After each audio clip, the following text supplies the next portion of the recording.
우리 인생을 축복하시는 하나님이라는 제목으로 하나님의 말씀을 전하도록 하겠습니다. 사람의 신체에는 바이오리듬이라고 하는 것이 있습니다. 대략 한 달 주기로 신체 리듬이 있고 또 감정 리듬을 따라서 파도를 치면서 사이클을 그린다라고 합니다. 그래서 상승 곡선을 그릴 때는 우리 몸이 컨디션이 좋지만, 그러나 하강 곡선을 그릴 때는 컨디션이 좋지를 않습니다. 이것은 운동선수들에게도 그렇다고 합니다. 여러분, 운동선수들이 항상 컨디션이 좋기만 한 것은 아닙니다. 때로는 슬럼프에 빠져서 성적이 기대만큼 나오지 않을 때가 참 많이 있다고 합니다. 그래서 운동선수들은 항상 기본기를 충실히 연습하면서 컨디션 조절을 해 나간다고 합니다. 그렇게 하는 이유는 슬럼프에 빠지지 않기 위함입니다. 여러분, 이것은 우리의 신앙생활에도 마찬가지입니다.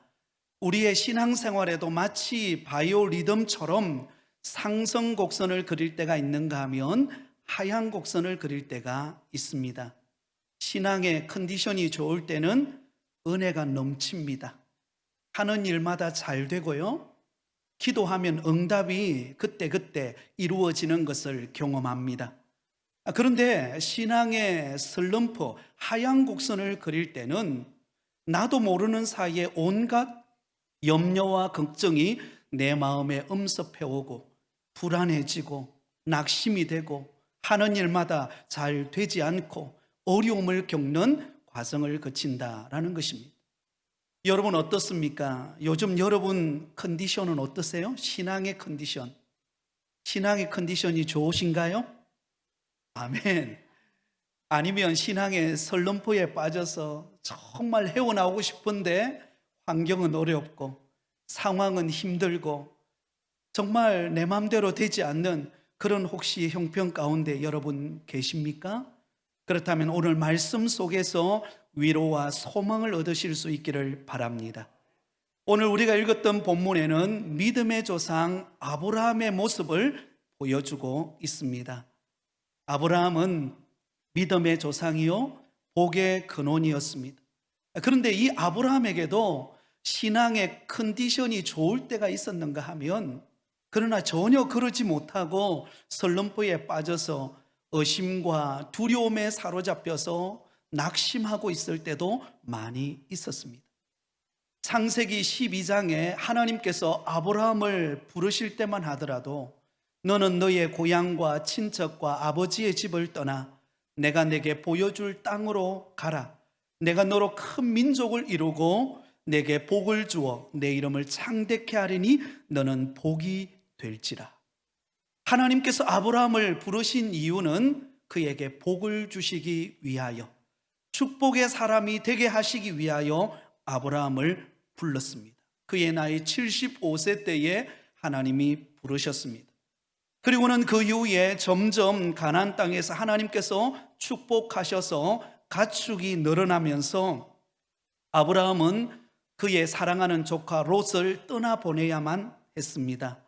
그리고는 조카 롯을 떠나보내고 난 다음에 하나님께서 아브라함에게 또 찾아오셔서 이렇게 축복하셨습니다. 너는 눈을 들어 너 있는 곳에서 북쪽과 남쪽 그리고 동쪽과 서쪽을 바라보라. 보이는 땅을 내가 너와 내 자손에게 주리니 영원히 이르리라. 하나님께서는 땅의 축복과 자손의 축복을 주시겠다라고 약속하셨습니다. 신앙의 컨디션이 좋을 때죠.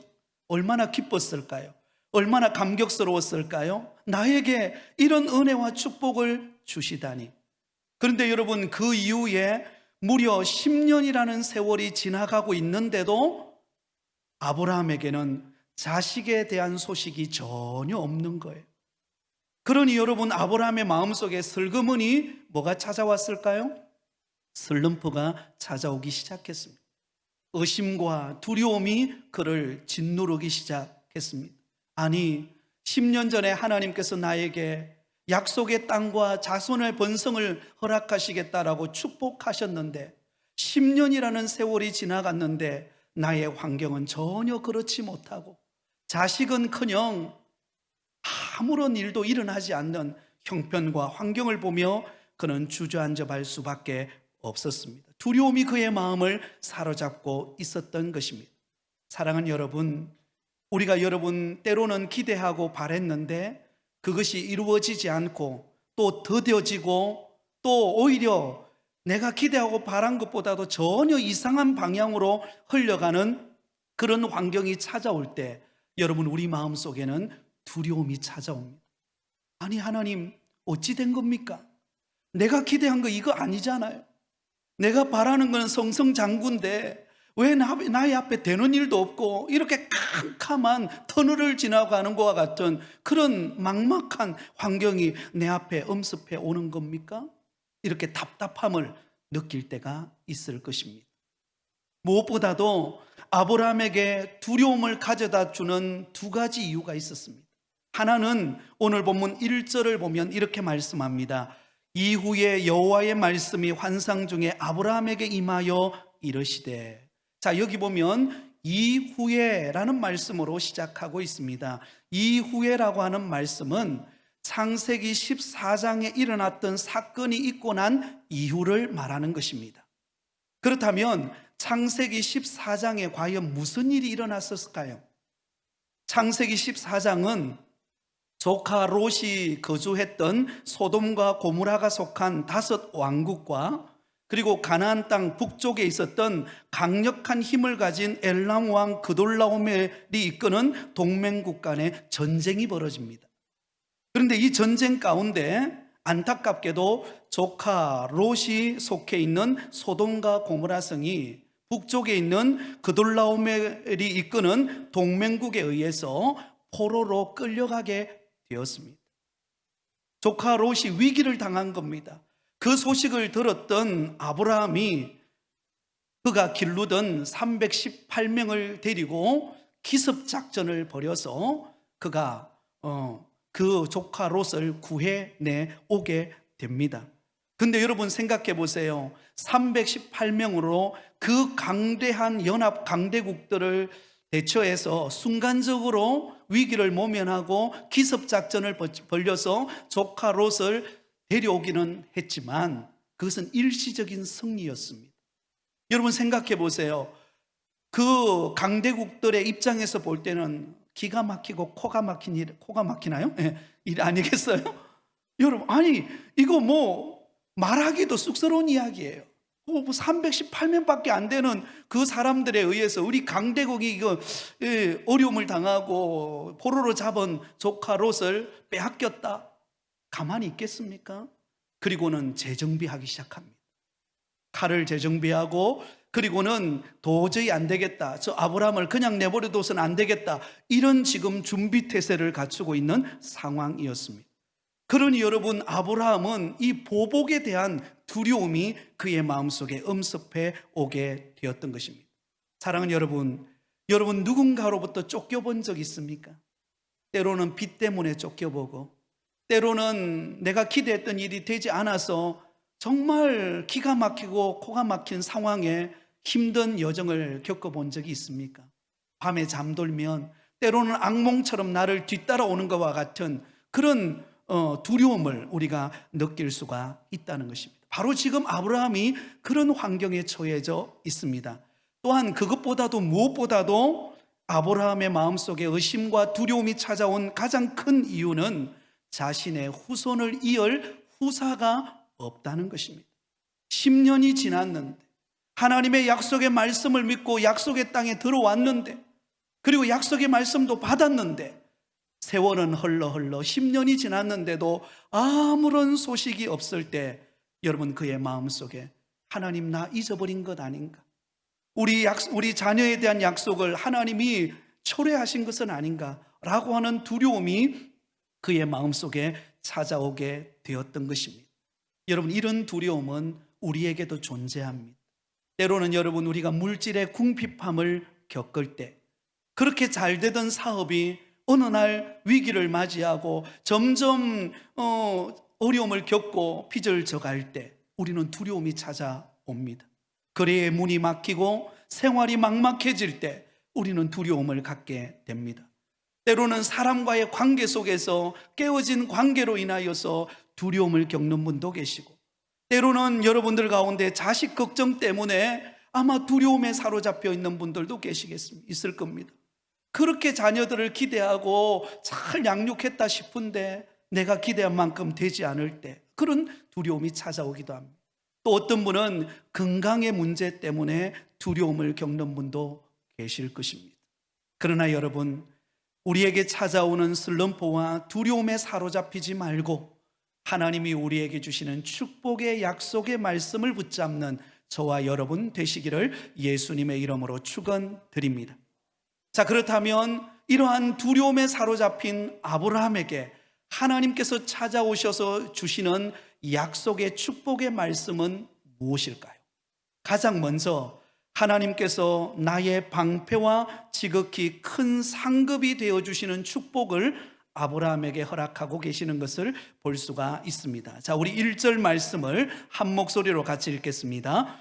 이후에 여호와의 말씀이 환상 중에 아브라함에게 임하여 이르시되 아브라함아 두려워하지 말라. 나는 내 방패요 너의 지극히 큰 상급이니라. 제가 조금 전에 아브라함이 두려워할 수밖에 없었던 두 가지 이유를 말씀을 드렸습니다. 강대국들에게 기습작전을 벌려서 승리하기는 했으나 보복에 대한 두려움이 그의 마음을 짓누르고 있었습니다. 그리고 10년이라는 세월이 지났지만 여전히 자식에 대한 소식이 없을 때 그는 슬럼프에 빠지고 두려움이 그의 마음속에 엄습해 왔습니다. 그런 아브라함의 마음을 너무나 잘 알고 계시는 하나님께서 아브라함에게 이렇게 말씀하시는 것입니다. 아브라함아 두려워하지 말라. 나는 내 방패요 너의 지극히 큰 상급이니라. 두려워하지 마시기 바랍니다. 오늘 이 자리에 나오신 저와 여러분은 어떤 두려움이 여러분에게 짓누르고 있습니다. 어떤 환경으로 인하여서 더 믿음의 상승 곡선을 그리고 싶은데 여전히 내 인생은 하향 곡선을 그리는 것 같은 위기감을 느끼고 계신 분 계십니까? 두려워하지 마시기 바랍니다. 왜냐하면 하나님이 우리의 방패가 되시고 하나님이 우리의 큰 상급이 되시기 때문입니다. 여러분, 하나님이 우리의 방패가 되신다는 것은 무엇을 말합니까? 여러분, 방패의 역할은 어떤 역할이죠? 방패는 적들이 쏘는 화살을 막아내는 역할을 합니다. 그리고 적들이 나에 가까이 왔을 때 칼을 휘두를 때에 그 날카로운 칼로부터 나를 보호해 주는 역할이 바로 방패의 역할입니다. 이 방패가 있는 사람과 없는 사람은요 전혀 다릅니다. 속수무책으로 방패가 없으면요 적이 쏘는 불화살 앞에 그 즉시 죽을 수밖에 없습니다. 날카로운 칼을 휘두를 때에 나는 피한다고 하지만 그러나 멀지 않아 그 칼에 배임을 당할 수밖에 없습니다. 그러나 그것을 막아주는 방패가 있으면요 아무리 적들이 불화살을 쏜다 할지라도 날카로운 칼을 가지고 휘두른다 할지라도 그 사람을 보호하는 은혜가 있게 되어집니다. 마찬가지로 하나님께서 아브라함에게 든든한 보호자가 되어주시겠다라고 약속하고 있는 것입니다. 아무리 강대한 주변 연합군들이 다시금 정비해서 아브라함을 향하여 공격해 온다 할지라도 하나님께서 그것을 막아주시는 방패가 되어주신다라고 약속하고 있는 것입니다. 이사야서 41장 10절에 두려워 말라 내가 너와 함께함이니라 놀라지 말라 나는 내 하나님이 됨이니라 내가 너를 굳세게 하리라 참으로 너를 도와주리라 참으로 나의 의로운 오른손이 너를 붙들리라. 사랑하는 여러분, 우리를 붙들고 계시고 우리에게 모든 환난과 시련으로부터 우리를 막아주시는 분은 우리 하나님이십니다. 여러분, 다윗을 한번 생각해 보시기 바랍니다.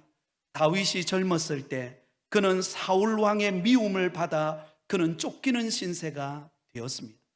무려 여러분 사울 왕으로부터 10년이라는 세월 동안 쫓기는 도망자의 신세를 살아야만 했습니다. 얼마나 두려웠을까요? 어떤 환경 속에서도 언제 나에게 급습해 들어와서 내가 죽음의 위기를 맞이할지 모르는 그런 절박한 환경들이 다윗 앞에 놓여져 있었습니다. 그런데 여러분, 아무리 사울 왕이 벼룩을 잡기 위하여 샅샅이 뒤지듯이 다윗을 잡으러 다녔지만, 그러나 다윗의 방패가 되어주시는 하나님의 보호하심 때문에 다윗은 승리한 줄 믿습니다. 그래서 다윗은 하나님께서 모든 대적과 사울의 손에서 구원해 주신 나를 대하여 찬송하면서 사무엘하 22장 2절과 3절에 이렇게 고백하고 있습니다. 여호와는 나의 반석이시요 나의 요새시요 나를 위하여 나를 건지시는 자시요 내가 피할 나의 반석의 하나님이시요 나의 방패시로다. 나의 구원의 뿌리시요 나의 높은 망대시요 그에게 피할 나의 피난처이시요 나의 구원자시라. 나를 폭력에서 구원하셨도다. 하나님이 나의 방패가 되어주셔서 사울 왕의 위협 앞에서 나를 보호해 주시고 지켜주셨다라는 것입니다. 사랑하는 성도 여러분, 지금 우리는 코로나19의 상황을 지나가고 있습니다. 그래서 저는 새벽마다 우리 교회 성도들을 위하여 기도할 때 이렇게 기도합니다. 하나님, 이 코로나19 가운데 하나님께서 우리 성도들의 방패가 되어 주옵소서. 그래서 전염병의 화살이 우리를 향하여 쏜다 할지라도 그것을 막아낼 수 있는 면역력을 주시고, 그리고 어떤 상황 가운데서도 하나님이 보호하심을 경험하고 체험하는 은혜를 주옵소서. 사랑하는 성도 여러분, 하나님이 우리를 붙들고 계심을 기억하실 수 있기를 바랍니다. 또한 하나님은 지극히 큰 상급이 되신다라고 말합니다. 여기서 말하는 상급은 보상이라는 뜻을 가지고 계십니다. 하나님께서 보상해 주신다라는 것입니다. 여러분, 아브라함은 믿음의 길을 선택하고 하나님의 부르심을 받고 하나님의 뜻대로 지금 가나안 땅에서 살아가고 있습니다. 그런데 그 믿음의 길은요, 때로는 양보하는 길이었고 때로는 수고하는 길이었고 땀 흘리는 길이었습니다. 여러분, 조카 롯에게 먼저 양보권을 주면서 이 조카 롯이 좋은 땅을 선택하지 않습니까? 눈에 보기에. 그에 비하여 아브라함은 척박한 광활한 가나안 땅이었습니다. 그리고 이 조카 롯이 연합군에 의해서 그가 포로로 끌려갔을 때도 아브라함은 자신들이 기르던 그 318명을 데리고 가서 수고와 시간과 노력을 다해서 그 조카 롯을 구해냅니다. 또한 멜기세덱에게 11조원금을 드리고 소돔 왕의 물질을 받는 것을 거절하고 그는 끝까지 하나님의 말씀을 붙잡고 믿음으로 달려갑니다. 그 일은 손해보는 일이에요. 세상 사람들처럼 세상 방법처럼 살 수도 있었습니다. 그러나 믿음을 지키는 것 때문에 그는 본토 친척 아버지의 집을 떠나 하나님이 약속하시는 약속의 땅까지 보따리 하나 짊어지고 온 것입니다. 그런 어떤 면으로 보면 미래가 보이지 않는 일이죠. 어떤 면으로 보면 아마 다른 사람들이 볼 때에, 친구들이 볼 때 저 아브라함 저 무모한 짓 하는 거 아니냐, 어떻게 보따리 짐 하나 지고 전혀 다른 미지에 알지 못하는 땅으로 가느냐, 아마 뒤에서 수근수근 거렸을지 모릅니다. 그러나 여러분, 오늘 본문에 하나님은 그런 아브라함을 향하여 두려워하지 말라, 나는 너의 지극히 큰 상급이니라, 내가 너에게 보상해 주겠다는 것입니다. 이 땅의 모든 것을 가지고 계시는 분은 우리 하나님이십니다. 여러분, 세상 사람들이 많은 물질과 명예와 권력을 가지고 있다 할지라도 그것은 여러분 순간적인 거예요. 오래 가지 못합니다.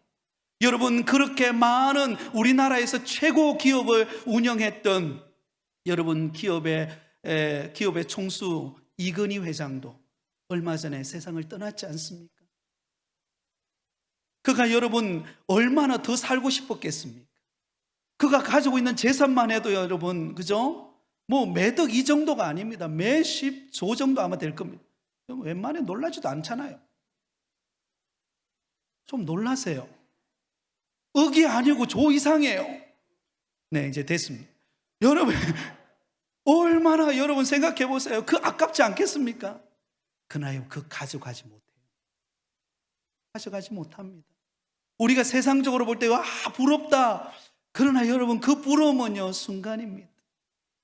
제가 보기에는 여러분 젊었을 때 우리 권사님들 너무 예뻤을 것 같아요. 미스 코리아. 여러분, 우리 교회 우리 성도님이 다 미스 코리아예요. 그 세월이 지나니까 어떻습니까? 나도 모르게 주름살이 늘어나잖아요. 그죠? 네, 그렇습니다. 이게 세월입니다. 인생입니다. 그러나 여러분, 모든 것을 만드시고 주관하고 계시는 하나님을 붙들 때 하나님은 우리의 상급이 되시고 보상이 되십니다. 그리고 하나님은 우리에게 보상해 주십니다. 믿음이 무엇입니까? 믿음은 하나님의 살아계심과 그를 찾는 자에게 상 주시는 이심을 믿는 것입니다. 하나님이 나에게 보상해 주시는 하나님이신 것을 믿는 겁니다. 그러기에 우리는 주님의 나라와 복음을 위하여 헌신하고 하나님 앞에 물질을 드리고 마음을 드리고 시간을 드리고 헌신을 드려서 봉사하는 거예요. 그러니 하나님이 때를 따라 우리에게 은혜를 베푸시고 상상치 못했던 환경 속에서 하나님이 우리에게 보상해 주시는 역사를 경험하게 되는 것입니다. 여러분, 지금 어렵다고 주저앉지 마시기 바랍니다. 지금 사업이 어렵고 지금 이 환경이 어렵고 내가 기도하는 만큼 자녀가 되지 않는다고 낙심하지 마세요. 하나님은 우리 앞에 엄청난 복을 준비하고 계십니다. 그리고 그 사업의 길을 하나님이 또 다른 방법으로 여실지 어떻게 합니까? 우리는 몰라요. 우리는 모릅니다. 내일 일도 몰라요. 그러나 하나님은 다 알고 계십니다.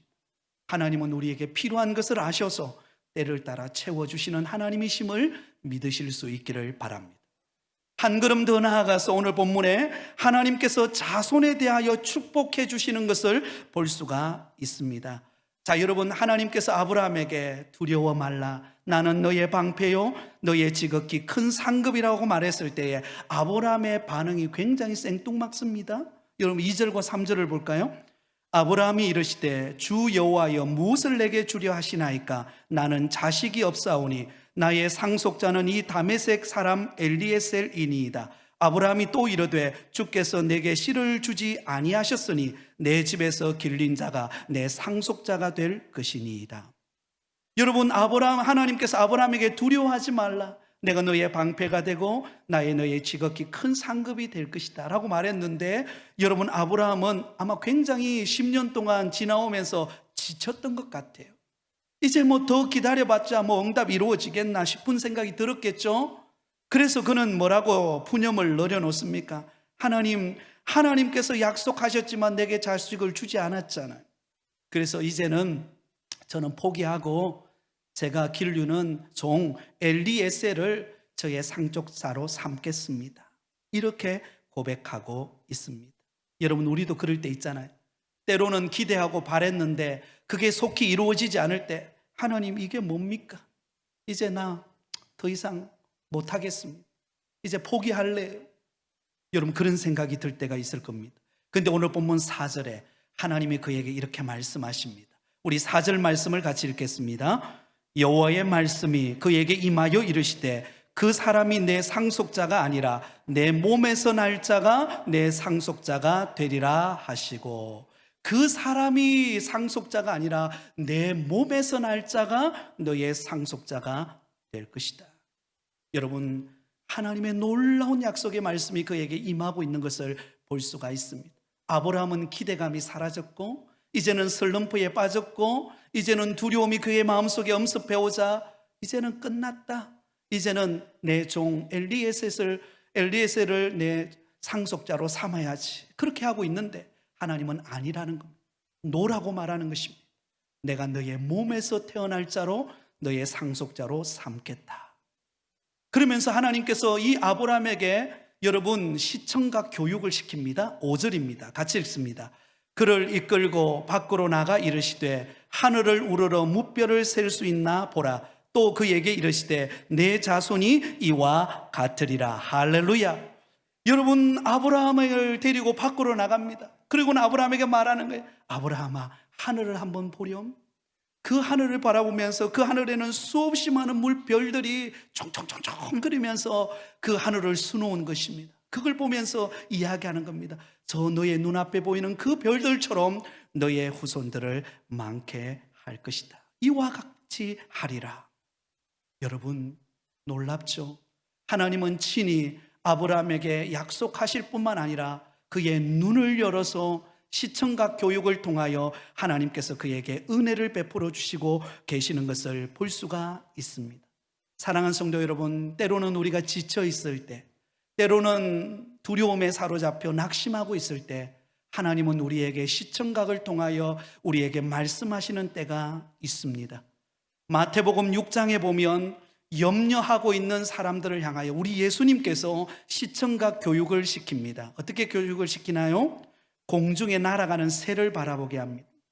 공중에 날아가는 새를 바라보면서 심지도 않고 거두지도 않고 창고에 모아들이지도 않지만 하나님이 기르는 거 알지? 라고 이야기하십니다. 또한 들의 백합화, 활짝 피어있는 들의 백합화를 보여주시면서 우리 예수님이 말씀하십니다. 수고도 아니하고 길쌈도 아니하지만 하나님이 돌보는 거 너 알지? 그렇다면 너의 인생도 내가 돌본단다, 이렇게 말씀하시는 것입니다. 사랑하는 성도 여러분, 저는 우리 교회에 하나님이 은혜를 베푸시고 계시다는 것을 확신하고 있습니다. 여러분, 최근에 우리 교회가 교회당 리모델링을 하면서 어제도 많은 분들이 왔다 가셨지만 이구동성으로 하는 말이, 야, 하나님께서 우리 부곡교회를 축복하시고 놀랍게 은혜 주시겠다, 그 말들을 다 하시는 거예요. 제가 그렇게 하라고 말한 적도 없습니다. 근데 다 그렇게 이야기했어요. 그러면서 저는 제가 말씀을 준비하면서 하나님이 우리 교회 지금 보여주시는 시청각 교육이다, 저는 그런 생각을 하게 됐습니다. 아멘? 여러분, 이렇게 변화시켜 나가는 것, 이거 아무 때나 이루어지는 것 아닙니다. 하나님의 은혜로 하나님의 때에 이루어지는 거예요. 하나님의 사람들을 통하여, 헌신을 통하여 이루어 가시는 것입니다. 그러면서 하나님이 보라는 겁니다. 하나님께서 새롭게 바꿔놓은 이 시청각 교육을 통하여 보라는 것입니다. 앞으로 어떻게 행할 것인가를 보라는 것입니다. 근데 여러분, 놀랍게도요, 하나님이 그 교회에 복을 주시면요, 희한하게도 그 교회 다니는 성도들에게도 그 복이 흘러간다라는 사실입니다. 하나님이 우리 교회에 은혜를 주시고 부흥을 주시고 변화를 일으키면요, 희한하게 하나님이 그 성도들의 기업의 문도 여십니다. 환경의 문도 여십니다. 자녀들에게 하나님이 역사하는 것을 경험하게 만들어 주시는 겁니다. 그동안 우리가 우리 교회당 앞에 있는 금샘 도서관을 위해서 기도했지 않습니까? 이제 거의 마무리가 되었습니다. 이제는 거의 마무리 단계에 있습니다. 사실 처음에는 우리가 고도 문제 때문에 많이 기도하고 또 우리가 고민도 하고 또 많은 만남의 과정을 거쳤습니다. 그런데 참 감사하게도, 그럼에도 불구하고 감사하는 것은 그래도 이만하게 만들어 주셔서 또 금샘도서관이 들어서게 되었는데, 하나님이 제 마음에 그런 마음을 주시는 거예요. 사랑하는 아들아, 염려하지 마라. 내가 금샘도서관을 그 앞에 둔 것은 그곳이 복음의 열매를 맺는 장소로 만들겠다. 새벽에 기도하는데 하나님이 제 마음속에 그런 막 소원함을 주세요. 하나님이 이 금샘도서관의 시청각을 통하여서 하나님 내게 그런 은혜를 주는 것을 보면서 그렇구나, 하나님께서 이곳에 이렇게 일하고 계시네. 여러분 생각해 보세요. 교회당 앞에 술집이 들었었다 생각해 보세요. 술집이 빚가분쩍하게 들었었다 생각해 보세요. 얼마나 속상하겠어요. 그러나 지식이 있는 곳, 그죠? 그리고 그곳이 주변에서 우리가 복음을 전할 수 있고 또 그곳에 가서 우리가 힘을 얻을 수 있고, 여러분 우리가 앞에 조성도 안 하는데요, 환경 조성해가지고 앞에 이렇게 그 조경도 이루어 준다고 합니다. 우리가 돈 안 들어도 돼요. 여러분, 우리가 긍정적으로 생각하면 하나님이 보여주시는 은혜입니다. 그래서 하나님이 우리 그 교회를 통하여 앞으로 금샘도서관을 통해서도 하나님이 복음의 열매들이 나타나게 될 것입니다. 주변의 변화를 보세요. 이쪽 우리 교회 반대편에 이쪽에 이제 아파트가 들어서잖아요. 그것도 하나님이 우리에게 교회에 보여주시는 시청각입니다. 염려하지 말고 기도하고 내실을 다져라. 그러면 멀지 않아 하나님이 부어주시는 은혜가 있을 것이다. 저는 기대가 돼요. 아멘? 기대가 됩니다. 왜냐하면 우리가 내실을 잘 다지고 믿음으로 무장하고 하나님의 약속의 말씀을 붙들고 있으면요, 하나님은 길을 여시는 분이에요. 광야에도 길을 여시고 막힌 곳에서도 길을 여시고 하나님의 축복의 은혜가 임한다라는 것을 여러분 놓치지 마시기를 바랍니다. 그래서 아브라함은 그 시청 하늘의 수많은 별들을 바라보면서 그가 믿음으로 그것을 취합니다. 우리 다 같이 6절 말씀을 읽고 말씀을 맺겠습니다. 6절입니다. 시작. 아브라함이 여호와를 믿으니 여호와께서 이를 그의 의로 여기시고. 할렐루야. 아브라함이 하나님을 믿었어요. 그러니까 하나님이 그 믿음을 칭찬해 주시는 것입니다. 의롭다. 하나님이 칭찬해 주십니다. 믿음은 바랄 수 없는 가운데 바라보는 것입니다. 지금은 안 되는 것 같고, 지금은 막혀 있는 것 같고, 내 사업의 길이 막히고, 내 자녀가 뭔가 막 막혀 있고, 상황이 막혀 있는 것 같지만, 우리가 믿음으로 바라보고 축복하고 기도하고 열심을 다하면 하나님이 기회를 주실 것입니다. 하나님께서 길을 여실 것입니다. 하나님이 우리를 축복하실 것입니다. 이런 좋으신 하나님 바라보며 믿음으로 달려가는 저와 여러분 되시기를 예수님의 이름으로 축원드립니다.